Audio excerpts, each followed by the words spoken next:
আসসালামু আলাইকুম গাইস, কেমন আছেন আপনারা সবাই? আপনাদের জন্য আমি আজকে একটা হালিমের রেসিপি নিয়ে আসছি। প্রথম দেখুন আমি চুলায় একটু পানি গরম করছি, হালকা গরম করে হালিমটা ডাইলা তারপরে এই পানি ভিতরে ভিজায় রাখবো। তো একটু গরম পানি দিয়ে ভিজায় রাখলে হালিমটা তাড়াতাড়ি ভিজা যায় আর ওই হালিমটা রান্না করতেও বেশি সময় লাগে না। তো দেখুন এদিকে গরম পানি দিয়ে সুন্দর করে একটু ভিজাইয়া তারপরে কিন্তু আমি হালিমটা 1-1.5 ঘন্টার মতন এক জায়গায় রেখে দিব। তো রাইখা তারপরে কিন্তু আমি হালিমটা রান্না করব। তো দেখুন এদিকে হালিমটা ভিজাইয়া 1-1.5 ঘন্টা এক জায়গায় রেখে দিছি। আর এদিকে আমি সুন্দর করে গরু মাংস দিয়ে রান্না করুন। গরু মাংসটি ছোটো ছোটো করে কাটটা নিচ্ছি। কাটটা এদিকে দেখুন তেল দিয়ে দিছি আর পেঁয়াজ দিয়ে দিছি বেশি করে করা।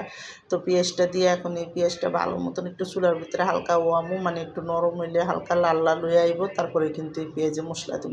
তো দেখুন এদিকে পেঁয়াজটা হালকা নরম হয়ে আইছে, পরে 2 চামচ আদা রসুন বাটা দিয়ে দিলাম। আর ওইখানে আমি দেখুন যেই হালিমের সাথে মশলাটা আসলে এই মশলাটা পুরো দিয়ে দিলাম।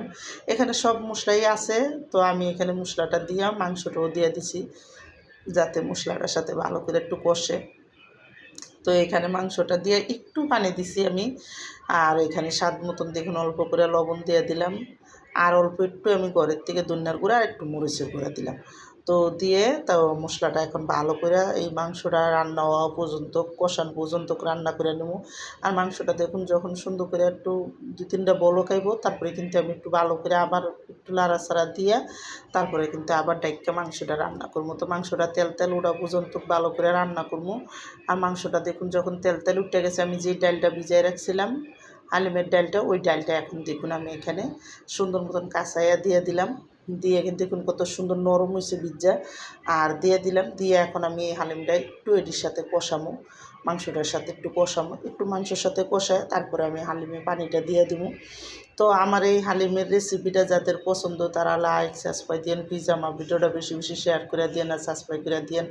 আর এইভাবে একবার হলে হালিম বানায় খেয়ে দেখে দিন, অনেক মজা লাগে। তো আমি কিন্তু দেখুন এদিকে সুন্দর মতন যখন একটু কষানো হয়ে গেছে আমি এখানে পানি দিয়ে দেবো।